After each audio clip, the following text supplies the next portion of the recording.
So for this video, I want to focus more on the high concept of adding pieces of equipment and clothing and how you can iterate through that and develop a character potentially matching a concept that you've got. So I've taken this project as an example because there's lots of intricate individual pieces and the whole character is truly comprised of its individual elements, not necessarily like a perfect sculpt per se. So this piece is based off a concept of Morgan Le Fay by this artist called Angelica. So it's usually got an interesting piece, and obviously there's parts on this character which look really cool, but we don't necessarily know what they are individually. So we've got like rugs and skulls and feathers around here. So when it comes to 3D, we don't want to just dive in and create from start to finish sort of one asset. We want to get a sense of how it all connects together, maybe some proportions, and then adapt them as we go. So with this workflow, what we're doing is creating things that we're not too fussed about. So for example, feathers we've got here, or some feathers on this side, they're indicators, visual indicators to where things are going to be located and how they're going to connect to other pieces. But because we're focusing on the high concepts and moving, we're not worried if we're going to accidentally break any of the sculpts, because we know at a later date we're just basically going to iterate upon them and replace it. So when it comes to the task like this, if we take the project back to like its original conception, you'd usually start with sort of like a base character, something very simple, not highly sculpted.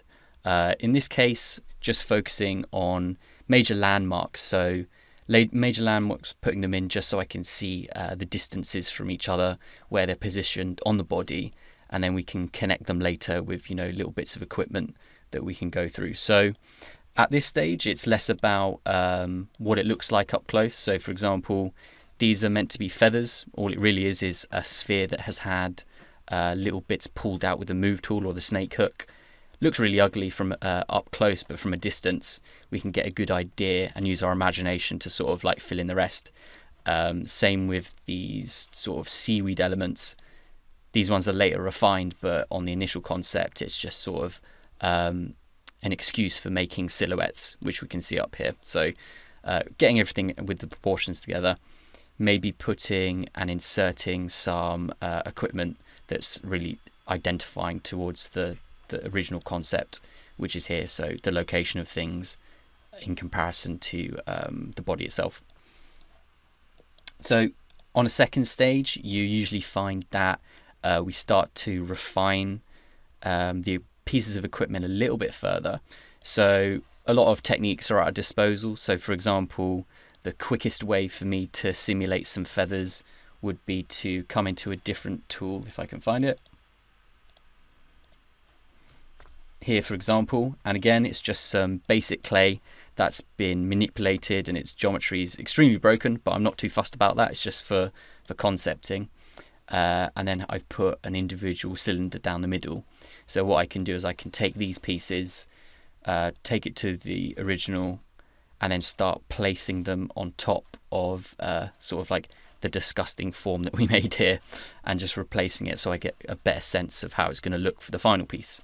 For this character, it's actually going to turn into alpha cards, so not really interested in how it's sculpted. If we look at other parts, we can see that when we first started, we wanted an indication of where wraps were going to be. This was just simply a cylinder that's placed on the arm. It's the same is true with the dreadlocks. Obviously, these don't look like dreadlocks, but it's nice to see which direction they're flowing in, where it's going to stop, and how it rests upon different pieces of equipment. So the nice way, or the nice feature about doing it this way, is sometimes parts of different equipment are going to hide other elements of equipment. So for example, this bra piece, we don't have to complete like an entire bra. We can just do the elements that are showing, so it does save us a lot of time. And then when we move on to the next iterations, it's quite simply replacing the original masses we had with more complex geometry. So if you take these dreadlocks, for example, it looks like they've got a lot of detail, and it's nice to get a sense and a feeling for the character, but primarily all it is an individual hair strand that was made off in a separate tool. So, just basic cylinder with lots of damn standard scratches down the side and duplicated hairbands here. So what you could do is maybe do a decimation to get that to a lower state, a lower active points, and then copy that back over to the main character, and then just start duplicating it across. So we'll get in how to do all of those. So what we'll probably cover, or what I'll show you how to do, is making things like hand wraps. So a cool way to do that. Potentially how to think about making belts and straps, because belts and straps are quite difficult to make in ZBrush. Also how we can decimate things to save on active points and not sort of like tank our computer when we're concepting these things. So starting from a blank character, we've kind of got to play buckaroo and put all these pieces of equipment on. You can start as high concept, or if you've got pieces that you've made before, you can chuck them in. There's no real right or wrong answer. Everyone has their different workflows. From my experience, and just something that I found has been effective for copying concepts and getting a sense of landmarks and stuff, is I set a little bit of a rule for myself that I'm going to get some form of indication for each individual piece before I do any sorts of refinement. So sometimes it can be a bit exciting, maybe, that when you're potentially like making a wrap or something, that you go into intricate details and get carried away. Do try and put that stop gap in for yourself and say that, right, okay, today I'm going to make sure that I've got at least one part of every single thing. So the crowns, the skulls, the hairs, and that. So that might be a problem with the hair, for example, but a nice way to think about it is that the hair could literally be one massive plane that just indicates the hair. So this is how we'd usually start. So what I do is I'd append just a basic sphere. Now with the sphere, it's nice to turn that into a decimation. So whenever we make edits to it, we can basically update the geometry and not have it tearing apart upon itself. So if you go to geometry and then turn this into a Dynamesh, and then I'm just going to move the gizmo out to the side and have that prepped there. Usually what I like doing is keeping that there for a reference, because I can duplicate this and this is going to turn into lots of different things. It can turn into like maybe a belt. It can turn into some hair cards, who knows. So the first thing I'm going to do is probably pick and choose key identifying landmarks. So maybe a couple of loops, the centerpiece here, the shoulders, usually good. These have a certain scale to them. And any equipment that I also want to put in there, and maybe some wraps. So everything's going to originate from this sphere over here. So first of all, I'm going to bring it down and maybe start with the bottom rug. So the way I like to do this is using the move tool and just getting a basic idea with loads of individual taps from the front and then bringing it out. As I said before, it doesn't have to be super accurate. It's just an indication of where things are going to be. We can always come back to it later, but as again with the initial workflow philosophy is just like get it in and then adapt it later. So that's going to be our skirt for the time being. I'm just going to duplicate this again, so we have that as a skirt, and then I'm going to go back to the original and just bring back the history, so I've still got that sphere. So that's the sphere we can work from. Next, maybe what we want to do is add some wraps. So the wraps, we could do extractions around the wrist. I don't usually like doing that. It's a bit too convoluted in terms of getting things in just for a concept. This concept stage is ideally about doing things as fast as possible and getting a visual as fast as possible. So maybe a wrap can come in the form of just like a manipulated sphere. So we can use the gizmo to reshape it and then just angle it back onto the arm.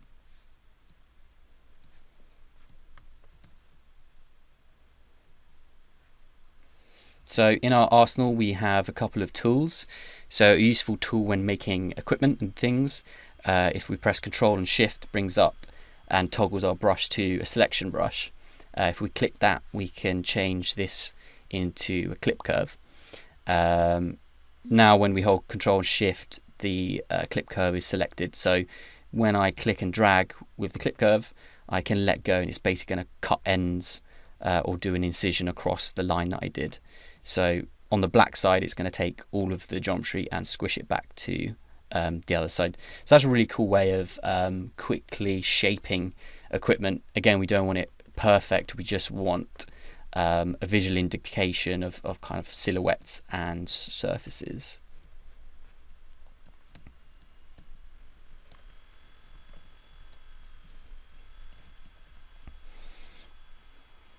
As I said, at this point, we might want to do a basic formation of a hair. So going back to our original Dynamesh tool, I'm going to duplicate that, bring it behind the head, and do it as fast as possible. I'm basically going to flatten it a bit with the gizmo.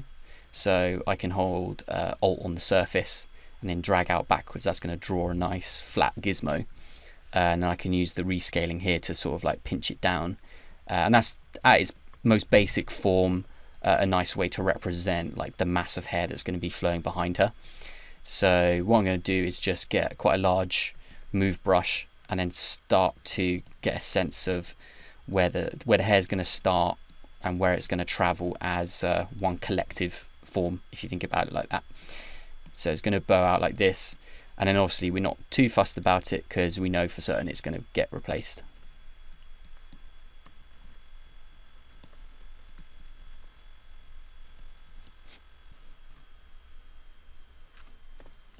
Also, don't be afraid to use the basic shapes that are given to us in ZBrush. So when we come to append, we've got things like rings and spheres and cubes. So you don't just have to use the sphere, you can use cubes and cylinders if it fits better. I'm just going to use a ring to indicate where parts of the equipment are, just the fastest thing that I can think of. And then I'm going to place them roughly about where they're going to be. I accidentally rescaled it there, but again, not too fast. I'm just focused on silhouettes for the time being, and I can obviously duplicate that to other places.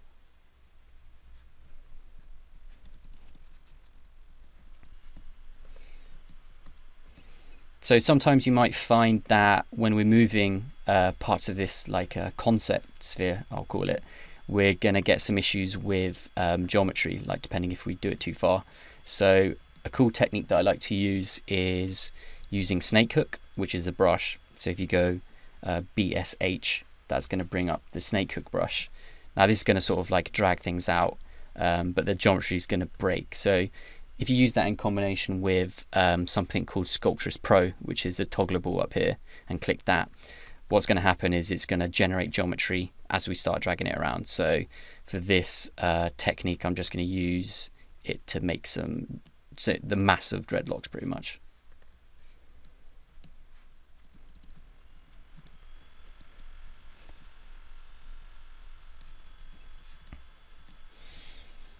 So for the sake of the demo, let's pretend that everything's in. The next stage would be refining the individual pieces to better fit the concept. So in this example, I want to make it look a bit more rug-like. So I can use something like the trim dynamic brush just to lead it down and better match the shape of the rug that I've got. So imagine that I've already got all these individual pieces and I know how they interact with each other. It would now be a case of trying to organize these silhouettes. So further refinements for this 3D sculpting concept phase.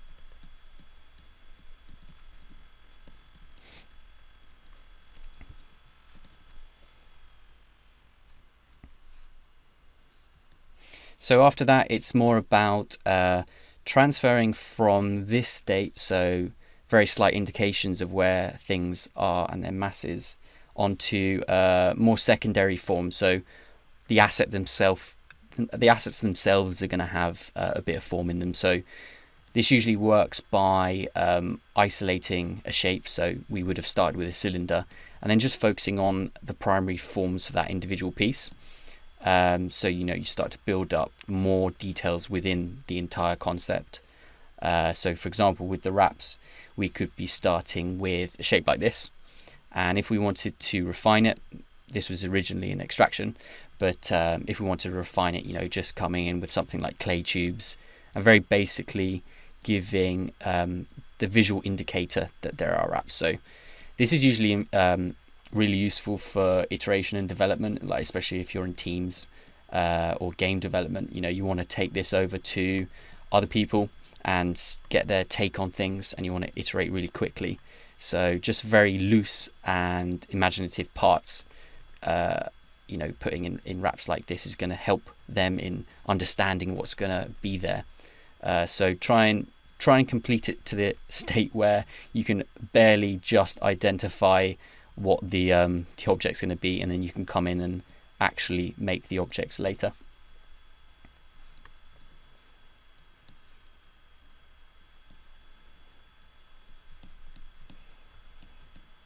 So with this, a very basic way to build up forms and geometry when creating equipment is making use of the dam standard and clay tubes. So with clay tubes, I can create a bit of a squared off incision here. Now I can come back with a dam standard and basically reinforce those shapes just so it looks good from a distance. So once I've done like a clay tubes rotation, I can get the dam standard brush, and then while holding Alt, do the inverted. And that's basically going to just define the edge. So from a distance, I can really tell that's going to be a wrap. I can then just use the normal dam standard to go on the inside edge to really corner that off and almost make like a nice square edge. So you're going to be using those techniques to loosely concept most equipments.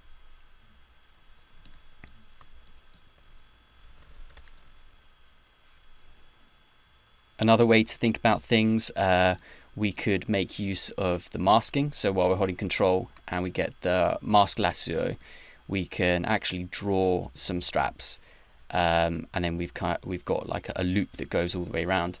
You can come down to deformations, and once we open that, there's a couple of deformations that are going to happen to all of the parts that aren't masked. So in this instance, we're going to invert the mask by pressing Control and then clicking off the canvas, and that's going to it's only going to show this area. So if you use that in combination with an inflate, it's going to inflate the place that we've just isolated. So now that you've made a strap, it's sort of really fast. So there's lots of different tools at the disposal to really quickly make and concept 3D objects. Time is the thing that we're trying to focus on because everything's going to be replaced. We don't want to be wasting too much time.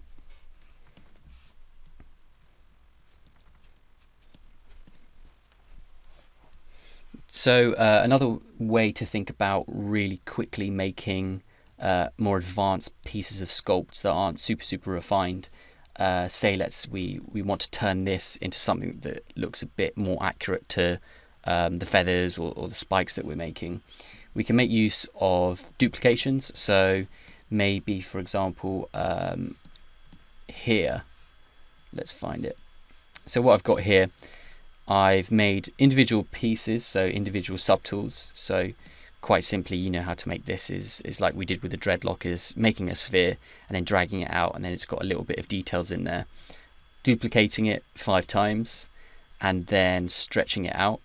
And so once I've got that, I can then duplicate it again, make some edits. And basically what it's going to be is copying this over and using the gizmo to place it in loads of unique locations. And the locations are going to be informed by the original sculpt we did. So you can see how we can stay true to like the original concepts where we had really large forms, slowly started to refine it to what I'd call like a dirty sculpt, and then maybe something more accurate that you could show to a friend or you could show to a colleague and they would understand somewhat what it is. So that's the key focus for 3D concepting.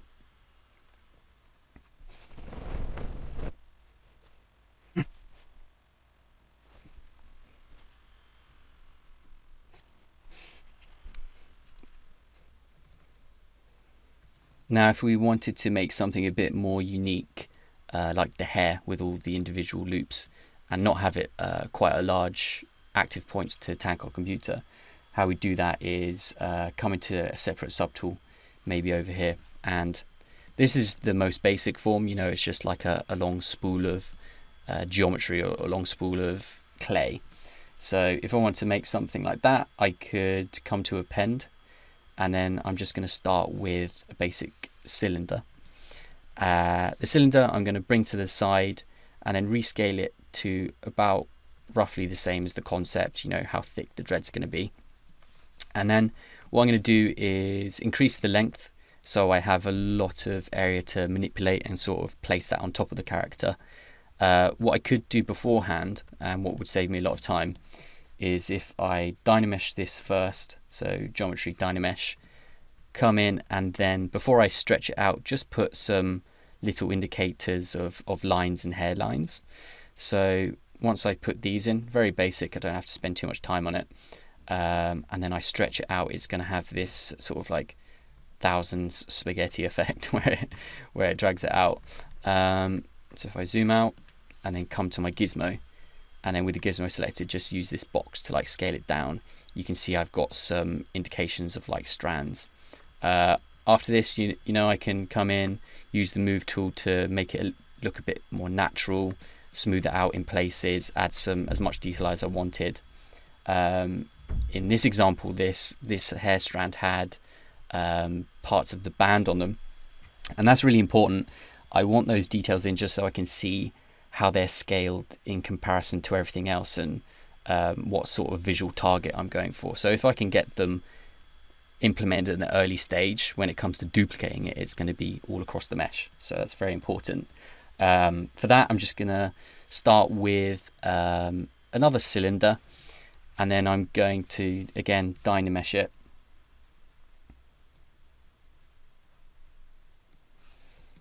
Once it's Dynameshed, I'm just going to scale it so it's just about the size of, say, a dreadlock, and that's going to be fine for me. Maybe I want to smooth it a bit.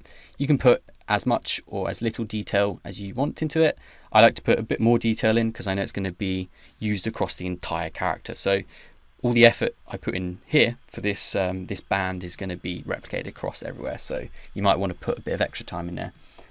After that, it's about duplicating in the subtools. So coming to duplicate and then using the gizmo just to place it in interesting places, and rinse and repeat that process, just so you get the visual indicator for dreadlocks with bands on them. So let's say that's complete. Maybe I've got here's one I made earlier. Let's try and find it. So say for this, for example, you've completed the features of it. Down here I was just sort of using snake hooks and breaking the geometry just to give an identifier for the tips of the hair. Again, I wasn't really I didn't care too much that it was breaking. But once you've completed that, it's worth noting what sort of active points you're working with. So if you've got loads of individual components, it might be worth coming to collapse them all into one subtool. So what you're going to be doing is coming down to the merge section in subtools and then clicking merge down, and then that's going to combine the two together. Once they're all on one subtool, so you've got the primary hair and all the individual bands, for example, we can use something called a decimation. So a decimation is basically going to take the object and reduce its quality, but to an extent where you can't really see it. So the way we do that is if you come into Z plugins, and I'm going to press this button to dock it to the side, you can click on Decimation Master. So clicking on Decimation Master brings up all these options. What we're interested in are either the presets. So the preset's going to target it at a certain amount of polygons. That's a newer feature, so if you don't have that, you'll be using a pre-processed current, and then you'll be decimating current. But what these buttons do is they do that in one. So I'm just going to target it at about 75k.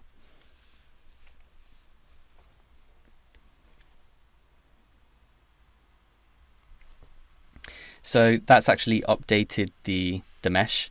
Doesn't look very different, but it actually has reduced itself by quite a lot, almost 4 times. Now what I can do is, with that selected in the subtools, I can come back to my original mesh or the mesh that I'm working with.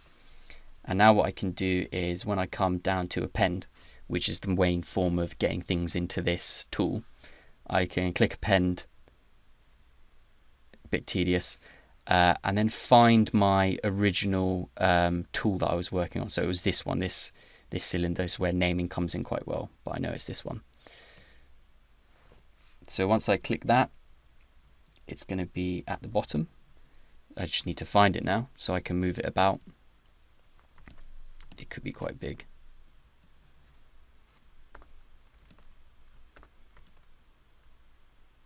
Oh, it's quite small. So it's you might not be able to see it, but it's a tiny fraction there. I'm just gonna increase the size. I'm gonna relocate the gizmo there and just scale it up.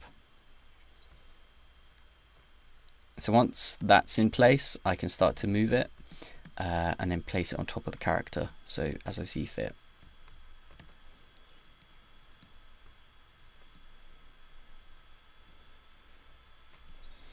So with this, I might want to duplicate it a couple of times, maybe make some ones with different ratios, and then bring it back over. A nice feature about this is obviously we don't care that we're going to break the forms or anything, so we can come to the move brush and then just move them independently just to get a sense of the character.